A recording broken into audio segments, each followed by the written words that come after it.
All right, let's talk Chicago Bears. Training camp is upon us. It's obviously the dawn of a new era in Chicago. A lot of volatility as Ben Johnson implements what he wants for this football team. And we're seeing a lot of new guys, veterans, young guys kind of readjust their strategies, readjust how they play the game to match Johnson's overall plan. And I think the progress is undeniably positive. It's going to be a little bumpy at times, as it is with any transition, but a lot of good stuff happening for the Bears. And on that note, there's one unheard of guy, at least unheard of to me, who's completely exploded. Looks like a potential massive steal emerging on a Bears camp. We'll get into the reports and some very interesting data on this young prospect in just 1 second. But first, I'm Nick, that is Andrew, and this is Saturday Morning Inspection.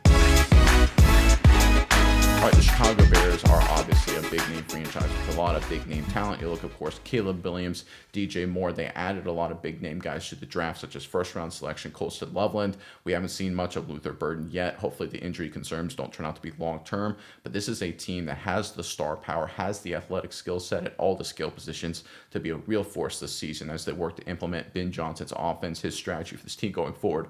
But there's an unheard of guy, a guy who's completely exploded out of nowhere, doing a lot of great things in training camp for the Bears. And if you look at the data behind this kid, it looks like you could have a massive impact and fill a critical need to upgrade this Bears team. This could be one of the gems of the 2025 offseason. We're talking about, of course, TCU wide receiver J.P. Richardson. Let's pull up our reports here. We got a couple of them here. We got corroborating sources talking about Richardson's really impressive start. This first report is courtesy of ESPN. This paragraph here. Undrafted free agent wide receiver J.P. Richardson has put together 3 solid days of camp. The TCU product hauled in 2 catches with the third-team offense on Friday after making a one-handed catch down the sideline on the first day of practice. That was a viral clip that you may or may not have seen. It was very impressive. The second report here, this is courtesy of Chris Emma. He posted, undrafted rookie wide receiver J.P. Richardson has been an early standout this first week of training camp. Keep an eye on him as the Bears work into the preseason.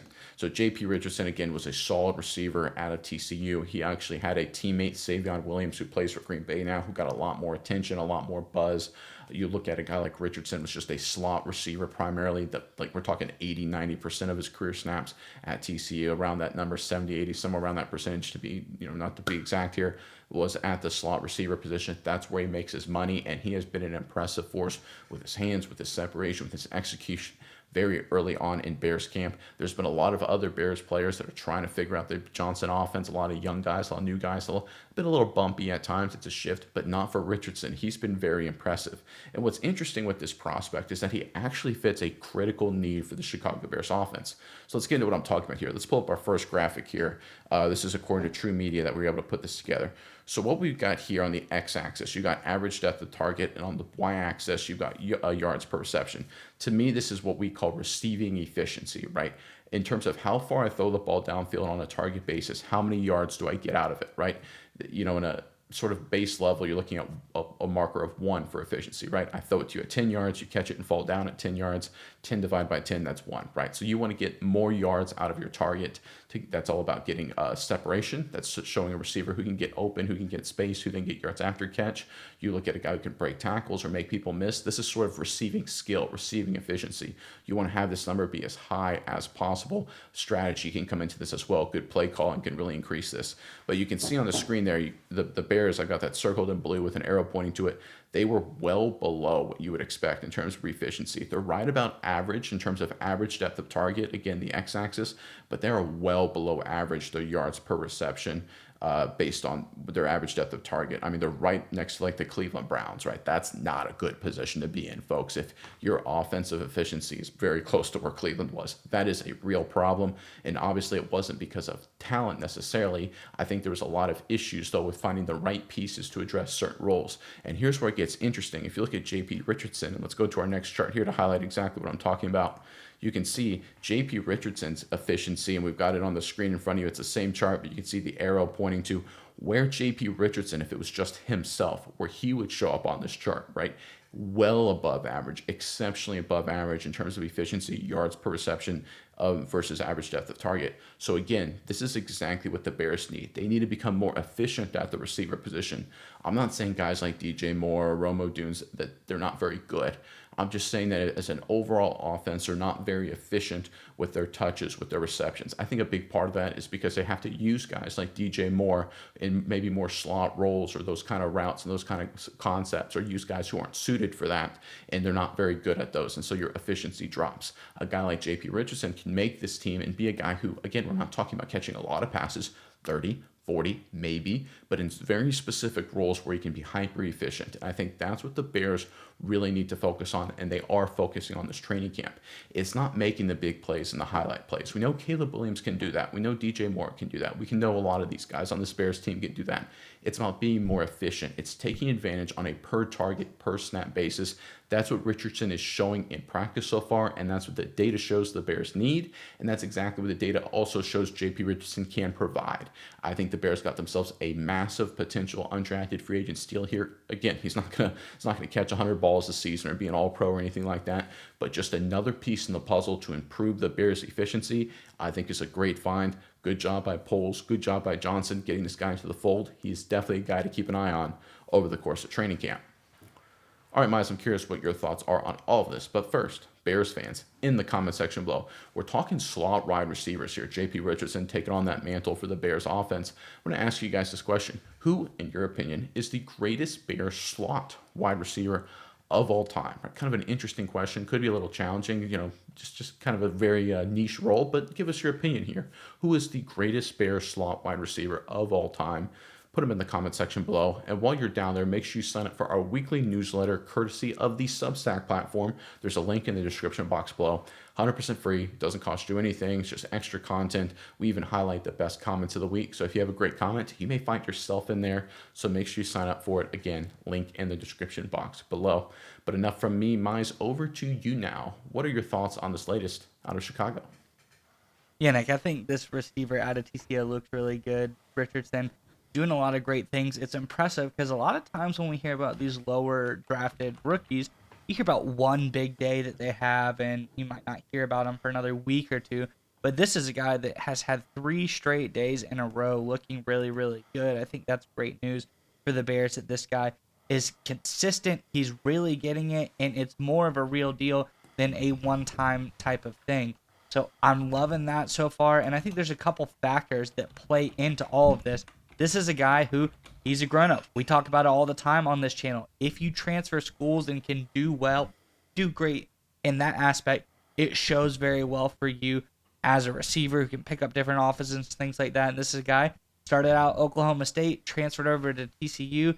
And my thing is, especially when you look at the key metric here, his yards per reception, he gets better every single year. Goes from 7.3 yards per reception in 21 to 10.4 in 2022 to 11.7 in 2023 to 12.8 in 2024. This guy gets better every single year, and I think it just shows this is part of the reason why he's already catching on to Ben Johnson's offense so quickly, which I think is another really great point. I know it's early. I know it's probably not the whole offense that they're installing, but so far, so good. This guy is looking really great in practices, showing his stuff, and I think that's the key here. Another thing that I like is this is a guy that is getting opportunity due to injuries, due to other things at the receiver position. We probably know Luther Burden was the guy that would be taking a lot of these reps as well. But so far early on, this is a guy in Richardson who is seizing the opportunity to be the rookie on the field that everybody is looking at in the absence of other people. So I like that as well. A guy that understands the situation and knows, hey, there's opportunity for me to come in and do a lot of really big things for this Bears team. I'm going to seize the opportunity and show that I can be that guy. I can do what they need to do because, as like you said, this is a guy primarily a slot receiver, but I think he can slot in, no pun intended, for the Bears and be a really effective playmaker, be a guy who can do a lot of great things because you look at the Bears receiving core here without Burden involved. You look last year who they got. They got Moore out wide, they got O'Dunes out wide, and they got their weakest point, Olamide Zaccheaus, in the slot right now. So I think that there's room to be better at the slot wide receiver position. So JP Richardson being that guy, I think could be a really, really interesting thing for the Bears if he continues to show up and show out at training camp early on.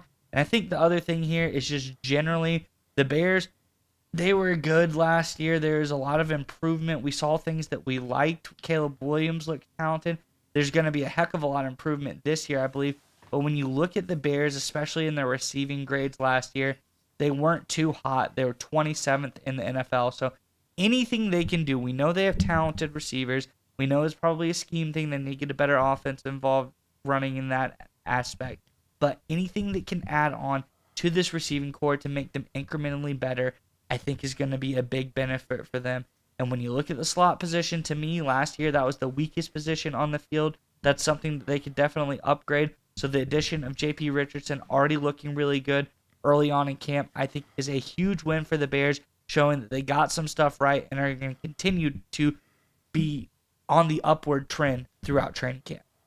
Yeah, you talk about Richardson's playmaking ability. Let's not forget he was a 2-year punt returner for TCU his final 2 seasons in college, and his career averaged about 12 yards per punt return, even led the Big 12 in punt returns last season and had a punt return touchdown. So talk about special teams, playmaking ability, and sort of a craftiness to make plays in space. He can do that with the football in his hands. Clearly, he showed it at the collegiate ranks. You talk about the slot position, just to put a final bow on this, he had an 84% of his career snaps in college was at the slot position. So to your point, he can line up in other spots, even though he primarily is a slot receiver, and that's where he is playing early and should play early for the Bears, assuming he makes this roster, which I think he will. The Bears have some veterans. The Bears have some solid players. They definitely have room for improvement. You mentioned the slot position is a great example of that.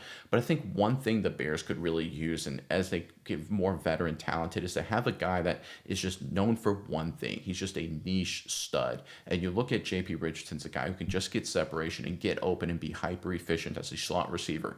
That's the kind of thing that can really push a team over the top. And there has been a history in the NFL, obviously, of these undrafted or late round slot wide receivers who'd be very effective. You look at, of course, the Wes Welkers, the Cole Beasleys, the Julian Edelmans, Danny Amendolas, right? These are the guys that have made careers and been very successful as late round or undrafted selections that went on to be very productive for multiple teams, multiple quarterbacks, multiple schemes, for just being a slot wide receiver that can generate separation, get some yards after catch, and be hyper efficient.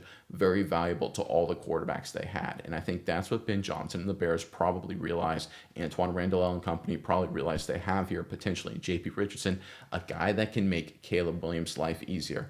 And one of the forgotten aspects of the Bears, I think in 2024, obviously with the scheme issues and the coaching issues, was they had, I think, a little bit of a weird paradox where they had too many big names, right? When you've got O'Dunes, who's a first-round pick, DJ Moore, who's a stud. You've got, of course, Keenan Allen they had last year.